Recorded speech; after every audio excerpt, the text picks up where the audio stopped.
American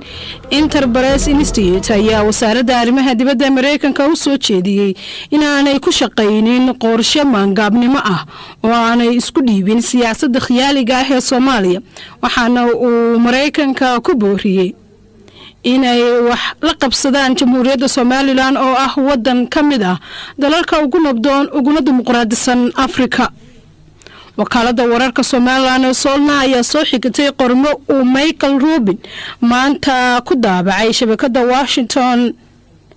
Examiner oo uu kaga warbixiyay farqiga u dhaxeeya dawladda Soomaaliland iyo xukuumadda Itaalka daran ee Soomaaliya oo uu sheegay inay ka taliso dhul masaafadiisu aad u yar tahay oo ku yaala bartamaha Muqdisho.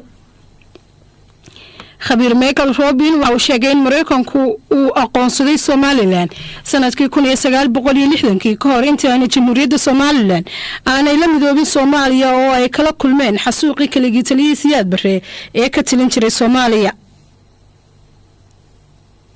waxa kale oo intaas uu ku daray in Soomaaliland ay ka baxday midoogii Soomaaliya sanadkii 1991 dibna ay ula soo noqotay madaxbanaanideedii waxaana uu ku sifeeyay Soomaaliland wadan kamid ah dalalka ugu dimuqraadisan Afrika isagoo tusaale u soo qaatay inay noqotay dalkii ugu horeeyay ee doorashada ku galay sawir laga qaado isha bu'deeda. Michael Rubin wuxuu xusay in mas'uuliyiinta Soomaaliland ay xaqiijiyeen in shirkadaha Shiinuhu ay doonayaan in ay la galaan heshiisyo macdaneed hase ahaatee Soomaaliland ay door bidayso inay la shaqeeyaan Mareykanka iyo dalalka Yurub kuwaasi oo taageeraya dawladda khiyaaliga ee Muqdisho.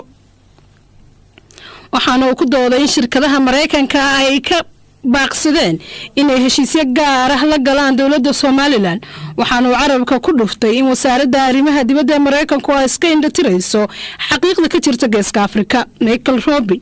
wuxuu sheegay in ay Soomaaliland noqotay meel laga helayo macdanaha naadirka ah ee laga sameeyo qalabka elektarooniga casriga ah